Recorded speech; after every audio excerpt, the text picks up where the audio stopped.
आज हमारे बीच में एक योग से जुड़ी एक ऐसी हस्ती है जो योग को न केवल अध्यापन के क्षेत्र में बल्कि उसको जी भी रहे हैं और सबसे महत्वपूर्ण बात यह है कि उस योग को आम आदमी तक पहुंचाने के प्रयास में है।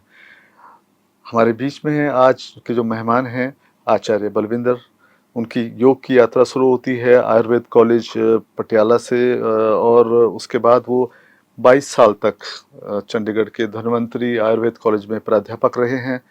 उसके बाद फिर करीबन 10 साल सेक्टर 23 स्थित योग कॉलेज में प्राध्यापक रहे हैं और फिलहाल पंजाब विश्वविद्यालय के विवेकानंद सेंटर में योग विभाग में प्राध्यापक का कार्य कर रहे हैं। तो बलविंदर जी, आपका इस हमारे इस कार्यक्रम में स्वागत है। मेरा पहला प्रश्न आपसे यही है कि आम आदमी के लिए योग के क्या मायने हैं और उसके जीवन में योग सहजता सरलता से कैसे आ सकता है? नथानी साहब, आम व्यक्ति के जीवन से ही योग शुरू होता है। आम व्यक्ति को आधारभूत रूप से सबसे पहले एक अच्छे स्वास्थ्य की ज़रूरत होती है। जब उसका स्वास्थ्य अच्छा रहेगा तभी वो अपने जीवनचर्या के लिए जो आधारभूत आवश्यकताएं हैं उन्हें वो पूरा कर पाएगा। और उस स्वास्थ्य को एक आधार देने के लिए, एक फाउंडेशन देने के लिए, एक योग जैसी कला की बहुत ही अत्यधिक ज़रूरत है। तो इसलिए हमारे देश के जो नेतागण भी हुए हैं, उन्होंने इसीलिए जनसाधारण में ये प्रयास किया है कि जन-जन तक योग का प्रचार-प्रसार होना चाहिए। और यही नहीं बात ख़त्म हो जाती, बल्कि ये धारणा अब तो विश्वव्यापी बन चुकी है। इस विश्व में प्रत्येक समाज में किसी न किसी रूप में योग या योग से मिलती-जुलती क्रियाओं को अपनाया जाने लगा है। निश्चित रूप से योग एक बहुत धीर गंभीर विषय रहा है। ऋषि मुनियों ने सदियों तपस्या करने के बाद इसको हासिल किया। हमारे वेदों में इसका जिक्र है। हमारी वर्तमान समय में हमें पतंजलि योग सूत्र में इसका ज्ञान मिलता है, घैरण्य संहिता में इसका ज्ञान मिलता है, कई तरह से मिलता है। लेकिन जो सबसे महत्वपूर्ण सवाल ये है कि योग करने से पहले योग का जीवन भी होना ज़रूरी है। अब आने वाले समय में हम लोग विश्व योग दिवस मनाने जा रहे हैं और ये बात तो महत्वपूर्ण है कि योग को राजाश्रय मिला है और जिससे आज विश्व पटल पर वो है। लेकिन सबसे बड़ी महत्वपूर्ण बात ये है कि योग के अनुसार हमारा जीवन, हमारी दिनचर्या, हमारे विचार ये भी होने चाहिए। तो कम से कम इस संदर्भ में मैं चाहूँगा कि आप अष्टांग योग पर एक दृष्टि डालें कि एक योगी होने से पहले हमें किन नियमों का, यम नियमों का पालन करना चाहिए। हाँ, नथानी साहब, जो योग के जैसे आपने बात की कि ऋषि मुनियों ने, वो ऋषि मुनि आज के वैज्ञानिकों की तरह उस टाइम के वैज्ञानिक थे। तो वैज्ञानिकों को हम बोलते हैं जो जीवन को बहुत गहराई से देखकर उसका विश्लेषण करते हैं और उस विश्लेषण के बाद जो तथ्य उभर के आते हैं, वो समाज के कल्याणार्थ वो बीच में रखते हैं या बच्चों को, स्टूडेंट्स को पढ़ाते हैं। उसी आधार पे एक योग की जो शिक्षा आई वो इसीलिए आई है कि जब उन्होंने जीवन को एक स्वस्थ रूप देने की विधि ढूंढी या उस पे थोड़ा विचार विमर्श किया, उस पे खोज की, तो ये जो महर्षि पतंजल का आपने नाम लिया, ये एक किस्म के योग के ही वैज्ञानिक हैं, साइंटिस्ट हैं। और इन्होंने जीवन को एक स्वस्थ आधार देने के लिए एक बहुत ही वैज्ञानिक पद्धति को निर्माण करके, खोज करके हमारे सामने रखा है। और इस अष्टांग योग को अगर हम पूरे स्वरूप पे ध्यान दें, तो हमारे दर्शक हैरान होंगे कि जीवन को उन्होंने कितनी गहराई से देखा। क्योंकि योग के दृष्टिकोण से हमारा जो जीवन है, वो 3 स्तरीय है, 3 डायमेंशनल है मुख्य रूप से।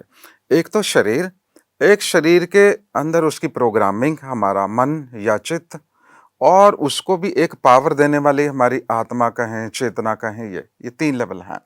और तीनों लेवल को जोड़ने के लिए बीच में एक कड़ी है, जैसे शरीर और मन को जोड़ने के लिए श्वास प्रश्वास, मन और चेतना को जोड़ने के लिए हमारे विचारों का प्रवाह। तो ये 3 + 2 5 बन गए, ठीक है। इसी तरह फिर 2 बाहर के आ जाते हैं, जिसमें हमारा समाज या हमारा पर्यावरण या हमारा व्यक्तिगत जीवन, 2 वो, और एक चेतना का उच्चतर स्तर, ये 8 बन जाते हैं। इसी 8 के स्तर पे ये अष्टांग योग रखा गया है। हम अपने सामाजिक स्वास्थ्य को बहुत ही उन्नत, अच्छा, स्वस्थ और संतुलन बना रखें, उसके लिए यम रखे गए हैं। यम का मतलब है अहिंसा, सत्य, असत्य, ब्रह्मचर्य, अपरिग्रह। तो इससे हमें एक बहुत ही अच्छे सामाजिक आचरण का निर्माण होता है।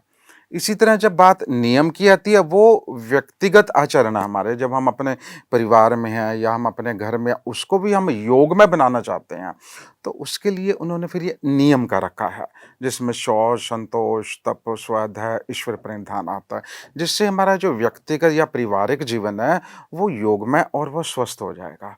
इसी तरह फिर और सूक्ष्म होता जाता है, फिर हम शरीर पे आ गए, कि शरीर हमारे जीवन का मेन आधार है, वो स्वस्थ रहे, उसके लिए आसन बताए हैं। फिर श्वास के लेवल पे हम स्वस्थ रहें, उसके लिए प्राणायाम है। फिर हम अपने इंद्रियों के लेवल पे स्वस्थ रहें, उसके लिए प्रत्याहार है। फिर हम मन के लेवल पे, भावनाओं के लेवल पे स्वस्थ रहें, उसके लिए धारणा है, ध्यान है, और अंततः हम चेतना की उच्चतर स्थिति को उपलब्ध हो पाएँ, उसके लिए समाधि है। तो ये एक बहुत ही सुव्यवस्थित योग की प्रणाली है अष्टांग योग। जी, जी।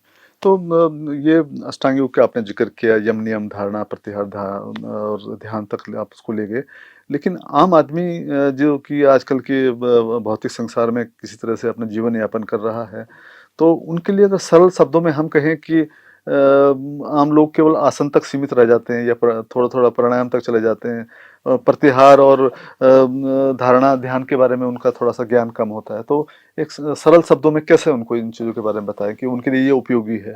हाँ, ये बहुत ही आधारभूत प्रश्न है कि निस्संदेह ज़्यादातर लोग या बहुत सारे योग संस्थान भी हमें सिर्फ आसनों तक सीमित रखते हैं, लेकिन वो आधारभूत है।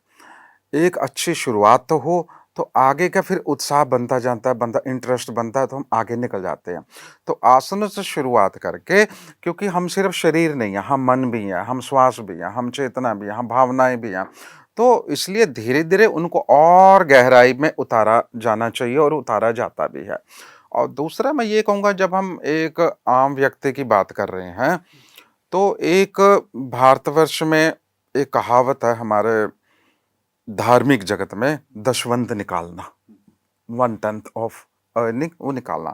और मैं आपको कहना चाहूँगा नथानी साहब के उसी आधार पे हम कम से कम, हमें जो 24 घंटे प्रकृति देती है, उसका दशवंत, उसका 10वां हिस्सा हम ज़रूर निकालें, कि हम योग के द्वारा या योग जैसी क्रियाओं के द्वारा हम अपने जीवन को उन्नत कर पाएँ स्वास्थ्य के दृष्टिकोण से।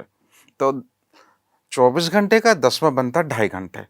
उन 2.5 घंटे में योग अभ्यास तो हो ही सकता है, लेकिन के इस अलावा भी जो शरीर और मन और भावनाओं की स्वस्थता को आधार देती है, सहायक क्रियाएँ हैं, हमें निश्चित रूप से उनको पहल देना ही चाहिए। जी।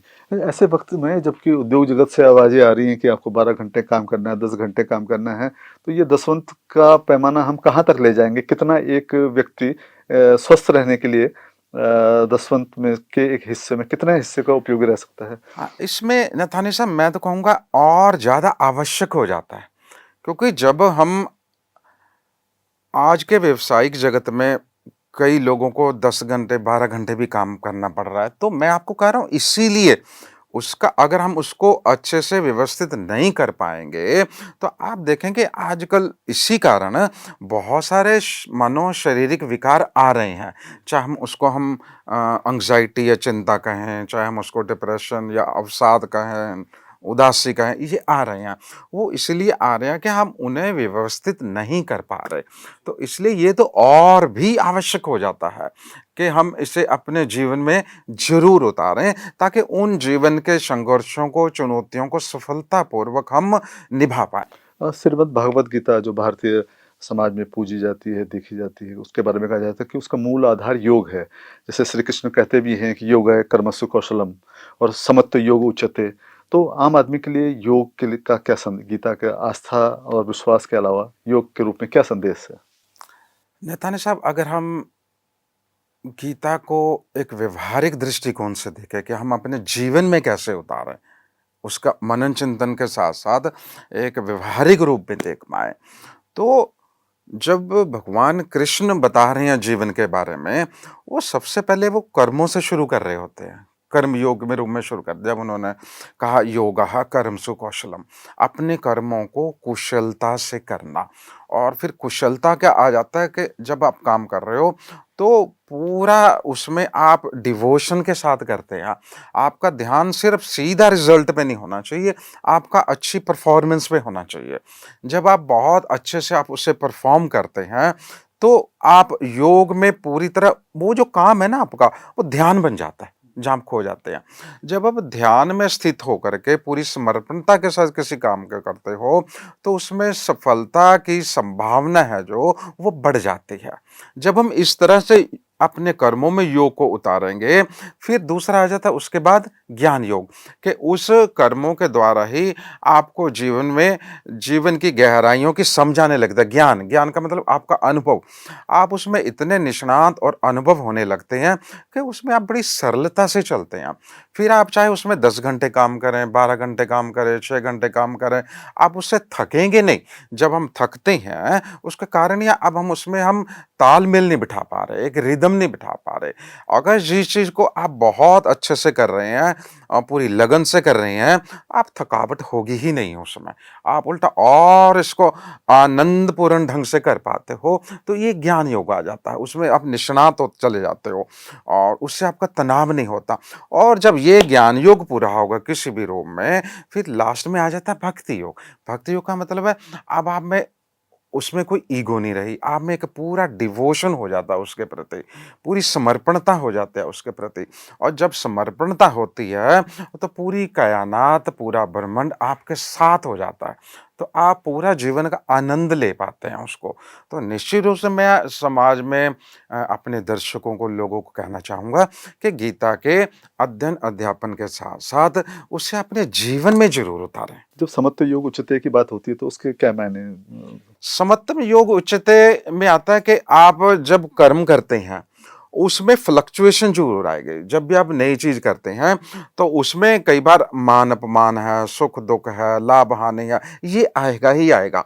और ये चीज़ भी आपको कुछ सिखाती है। कई बार हम ये सोचते हैं कि जहाँ पे कोई मुश्किल या तनाव आई तो हम दुखी हो रहे हैं। तो वो दुखी नहीं है, वो आपके लिए चुनौती है। उस चुनौती का जब आप सामना करते हैं, वही दुःख, वही घटनाएँ आपका एक लेसन बन जाता है, आपको कुछ सिखा जाता है। इसी तरह जब दूसरी तरफ फ्लक्चुएशन आती है, जब आप आनंदी लाभ हुआ, सुख हुआ, सफलता मिले, तो उसमें भी हमने खो नहीं जाना, खो के हम रुक जाते हैं, तो वहाँ भी दिक्कत आती है। तो एक समत्तम, एक संतुलन बना रहना चाहिए। उसी संतुलन का नाम समत्तम योग, ये भी योग आता है। तो ध्यान योग भी एक हिस्सा है गीता का? ध्यान योग, ये जो ज्ञान योग है, ज्ञान योग का जब प्रवचन दिया जाता है या उपदेश दिया जाता है भगवान कृष्ण द्वारा, तो कहते हैं ये ज्ञान भी कैसे आएगा? तो ज्ञान के लिए उन्होंने थोड़ा कहा है ध्यान। ध्यान है जो, उसको हम 2 हिस्सों में बाँट लेते हैं। पहले ध्यान को हम लेके आते हैं आम भाषा में या आम लोगों के हिसाब से, मन की एकाग्रता, कि आप जो कुछ भी काम कर रहे हैं, चाहे आप ड्राइविंग कर रहे हैं, अध्ययन कर रहे हैं, काम कर रहे हैं, आपकी पूरी चेतना उसमें होनी चाहिए। जहाँ पे चेतनता, एकाग्रता पूरी नहीं होगी, तो आपके जो प्रवीणता है उसमें फ़र्क आ जाएगा। आपकी परफ़ॉर्मेंस में कमी आ जाएगी थोड़ी-सी। हाँ, एक बहुत अच्छी बात तो ये है जो हमारे योग को राजाश्रय मिला है सत्ता की तरफ से, योग फला फूला है। एक समय ऐसा था मेडिकल कॉलेजों में एलोपैथी के मजाक उड़ाया करते थे, स्क्रिप्ट बना करती थी योग को लेके कि ऐसा कर रहे हैं, हमारी जो उसकी प्रक्रियाएं थी, लेकिन आज पूरी दुनिया में इसको स्वीकार रहे हैं। मेरा प्रश्न इसमें इसको लेकर ये है कि हम जो विदेशों में लोग योग कर रहे हैं, वो अष्टांग दृष्टि को तो नहीं अपनाते, वो उनकी जीवन की शुद्धता, वो तामसिक भी है। और अक्सर सोशल मीडिया में मजाक में वो चलता रहता है कि ये बियर बियर योगा है और बियर के साथ हम कर रहे हैं, एक तामसिक प्रवृत्तियों के बीच में वो होता है।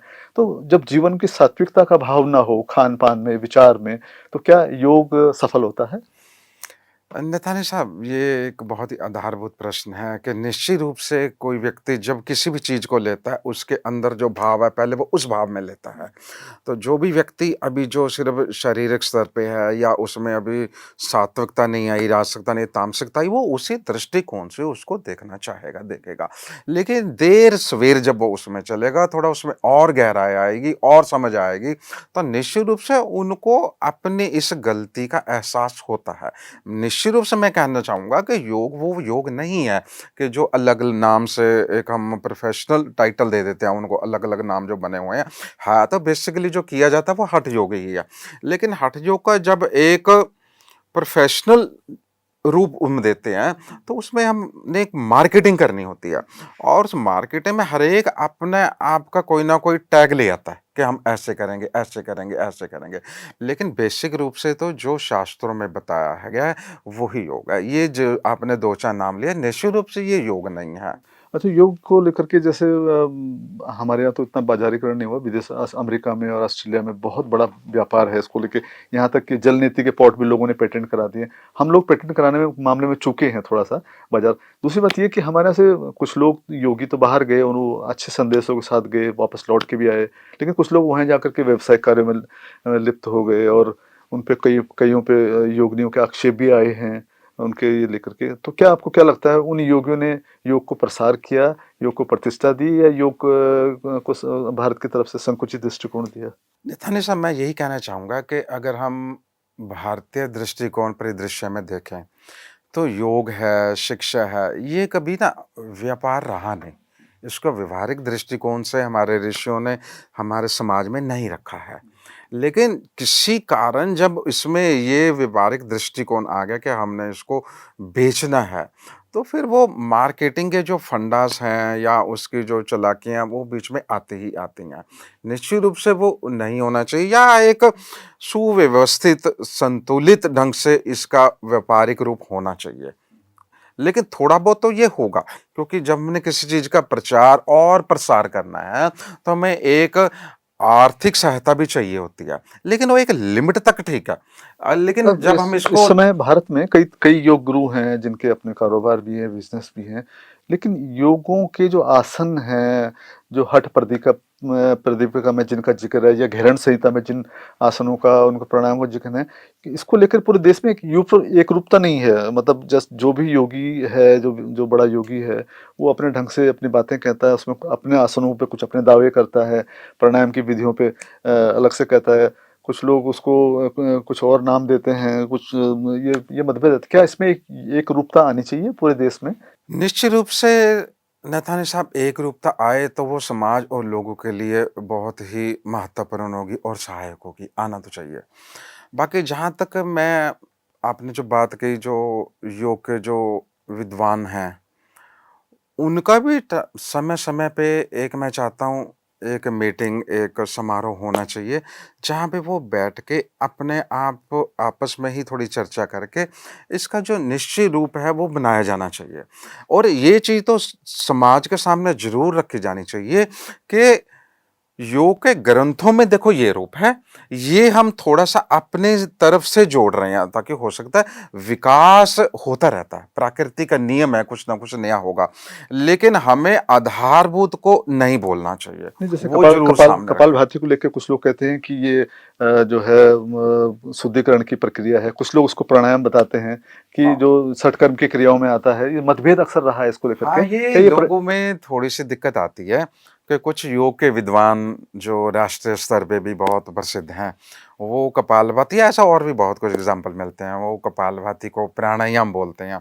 लेकिन हम मूलभूत ग्रंथ देखें जैसे हठ योग के षटकर्म ग्रंथों षटकर्म में की क्रियाएँ हैं। आती है, तो ये क्रिया में आती है कि ये डिटॉक्सिफिकेशनल क्रिया है कि हम अपने रेस्पिरेटरी सिस्टम या जो हमारा श्वसन तंत्र है, उसमें हम अशुद्धियों को निकालने में ये क्रिया सहायक है। तो ये क्योंकि थोड़ी-सी है प्राणायाम जैसी, लेकिन समाज में ज़रूर ये सही संदेश पहुँचाया जाना चाहिए कि एक्चुअली में ये षटकर्म की क्रिया है, हाँ जी। ये प्राणायाम नहीं है। हाँ जी।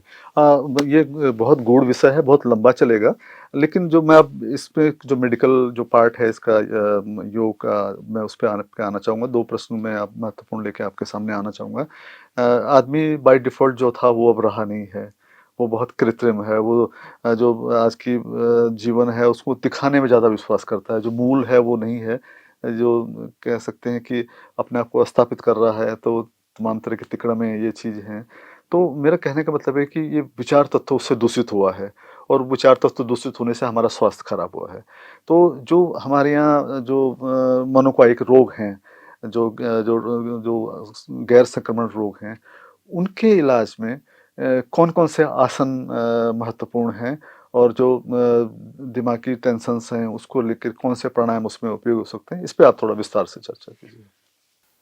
तो नथानी साहब, निश्चित रूप से जो हमारा अस्तित्व है वो है ही मनोकायिक, मनोशारीरिक, साइकोसोमैटिक है ही है वो। तो हमें स्वास्थ्य को एक अच्छा आधार देने के लिए हमारी योग की अप्रोच या कोई भी अप्रोच वो मनोशारीरिक ही होनी चाहिए। तो शरीर का प्रभाव मन पे पड़ रहा है, मन का प्रभाव शरीर पे पड़ रहा है। इसी तरह जब हम योग की साधना करें या योगाभ्यास करें, तो हम शरीर के लिए भी एक सरल-सरल से आसान से आसनों का चयन करें। जैसे कुछ आसन है जिसमें बॉडी में एक खिंचाव होता है, जैसे ताड़ासन वगैरह है या कुछ और है। उसका निश्चित रूप से मन पे भी प्रभाव पड़ेगा। तो इतने स्ट्रेचिंग टाइप के जो पोर्शन जिसमें खिंचाव या तनाव पड़ता है, वो मन को भी रिलैक्स करेंगे, शरीर को भी शिथिल करेंगे। लेकिन फिर भी जहाँ तक आपने इशारा किया कि जो मानसिक तनाव है या मानसिक क्रियाएँ बढ़ रही हैं, उसकी ज़्यादा ज़रूरत है, हमें मानसिक स्वस्थता की बहुत ज़्यादा ज़रूरत है। तो मैं यहाँ पे स्पष्ट करना चाहूँगा कि उसके लिए योग में जो प्राणायाम वाला भाग है, वो बहुत ही महत्वपूर्ण है। वो सीधा-सीधा हमारे मानसिक स्वास्थ्य को एक अच्छा स्तर, एक अच्छा रूप देने के लिए उत्तरदायित्व है। तो प्राणायाम तो बहुत सारे हैं, लेकिन फिर भी एक आम व्यक्ति सरलता से जो कर सकता है, वो सिर्फ़ 2-3 है। हम सिंपल थोड़ा-सा डीप यौगिक ब्रीदिंग ले लें या अनुलोम-विलोम ही ले लें, बड़ा कॉमन है ये। अनुलोम-विलोम प्राणायाम ले लें और उसे सही विधि एक अच्छे योग विशेषज्ञ से सीख करके, लेकिन हम उसे नियमित करें। दिक्कत ये आ जाती है कि कई बार हम उसको नियमित रूप से नहीं कर पाते। तो उसको नियमित करना और उसमें भी लगभग कम से कम 20 मिनट ज़रूर लगाएँ। मैंने कई बार देखा है लोग सिर्फ़ 2-3 मिनट करते हैं, 2-3 मिनट या 4-5 बज गया और ख़त्म हो गया। तो मैं कहना चाहूँगा कम से कम देखो, योग की बुक्स जो हठ योग प्रदीपिका है, उसमें तो कहा है कि एक योग साधक को एक बार बैठ के 80 बार करना चाहिए कम से कम। लेकिन वो तो चलो हो गया उन साधकों, उन लोगों के लिए जो पूरी तरह योग के समर्पित हैं। लेकिन जब एक आम आदमी है, तो मैं उनको कहना चाहूँगा चलो 80 नहीं तो 40 नहीं तो 20, तो 20 राउंड तो उसके होने ही चाहिए। तो 20 राउंड करने में लगभग 20 मिनट तो लगते हैं। जैसे आजकल के दौर में मधुमेह है, डायबिटीज एक बड़ी समस्या है। उसके लिए कौन-कौन से आसन उसमें जो उपयोगी हो सकते हैं? मधुमेह में आसन, एक तो कुछ आसन है जिसमें ना शरीर, हमारी जो स्पाइन है वो ट्विस्ट होती है, तो उसे हम ट्विस्टिंग पोस्चर बोलते हैं। जैसे योग में वक्रासन है, अर्धमत्स्येंद्र आसन है, इस तरह के जो योग आसन या योगिक क्रियाएं हैं, मरकट आसन। मरकट आसन जिसमें शरीर मुड़ता है थोड़ा सा, इस तरह के आसन, और जिसमें हल्का सा शरीर पीछे को मोड़ता है, बैक बेंडिंग पोस्चर, जैसे सर्पासन वगैरह हैं, उष्ट्रासन वगैरह हैं। हाँ, ये निश्चित रूप से बहुत सहायक होते हैं इस तरह की क्रियाओं में। इसके अलावा मैं आपको कहना चाहूंगा कि आज के समय में उच्च रक्तचाप एक बहुत बड़ी समस्या है, हाइपरटेंशन जो है, और इससे कई रोग आगे बढ़ते हैं। तो और इससे जुड़ा मोटापा भी है, कहते हैं मोटापा बहुत सारी बीमारियों की माँ है। तो मोटापे को कम करने के लिए और हाइपरटेंशन कम करने के लिए हम लोग क्या करें? संक्षेप में आप बताइए। मैं आपको इस संक्षेप में अभी यही कहना चाहूँगा कि चाहे वो उच्च रक्तचाप हो, चाहे मोटापा हो, उसमें भी जो स्ट्रेचिंग वाले पोस्चर है जिसमें खिंचाव पड़ता है, जैसे ताड़ासन वगैरह हैं या ट्विस्टिंग पोस्चर्स हैं, ये दोनों डायबिटीज़ के साथ-साथ ये बॉडी के तनाव प्रबंधन में भी बहुत सहायक है और बॉडी का जो ओवरवेट, मोटापा है, उसके प्रबंधन में है। कितनी बार करना चाहिए इसको? हाँ, ये ज़रूर है कि इसका जो रेपिटेशन, इसका जो दोहराव है, वो कम से कम 4-5 बार ज़रूर होना चाहिए। हम अक्सर एक बार करते हैं, तो ये 4-5 बार, हर एक लेफ्ट है तो राइट भी, ऊपर भी, पीछे भी, ये 4-5 बार होना चाहिए। इसके बाद हमने एक प्राणायाम की एक और विधि है, जैसे हमने पहले बात की अनुलोम-विलोम की। इसी तरह एक योग में आता है प्राणायाम भ्रामरी, जिसमें ओम का उच्चारण करते हैं। उद्गीत। हाँ, उद्गीत है। और मैं कहना चाहूँगा कि हमारे योग विशेषज्ञों को भी चाहिए और लोगों को भी चाहिए कि इस भ्रामरी प्राणायाम का ज़्यादा से ज़्यादा प्रचार होना चाहिए और इसको थोड़ा हम अलग-अलग ढंग से भी इसको हम करवा पाएँ, ताकि इसमें भी ये नहीं, मैंने देखा कई बार सिर्फ वो लोग 4-5 बार कर रहे होते हैं। मेरे हिसाब से इसको 10 से 20 बार ज़रूर होना चाहिए। विपश्यना इससे किस तरह भिन्न है थोड़ा-सा? विपश्यना ध्यान में या विपश्यना की प्रक्रिया में सिर्फ श्वास सिंपल चल रहा था, उस समय आवाज़ आवाज, या जैसे भ्रामरी में तो आवाज करते हैं ना, ओम का उच्चारण होता है, वो होता है। विपश्यना में तो सिर्फ सिंपल श्वास आ रहा है जा रहा है, उसके प्रति एक सचेतनता होती है, उसके प्रति ऑब्जर्वेशन होती है। आप सिर्फ उस श्वास का आने जाने की गति, उसका स्पर्श, उसके बहाव को देखते हो, तो ये आपको ध्यान की तरफ ले जाता है, विश्राम की तरफ ले जाता है। तो ये योग एक गागर में सागर भरने की आपने कोशिश की, ये बहुत लंबा विषय है और हम चाहेंगे कभी फिर आपसे फिर दोबारा मुलाकात हो। आप हमारे स्टूडियो आए और आपने समय निकाला, आपका बहुत बहुत धन्यवाद। धन्यवाद। योग जैसे विस्तृत विषय को इतने समय में समेटना गागर में सागर भरने जैसा है। बलविंदर जी का हम आभारी हैं कि उन्होंने समय निकाला। अगले हफ्ते फिर हम नए एक मेहमान के साथ आपके बीच में होंगे। तब तक के लिए हमें अनुमति दीजिए। धन्यवाद।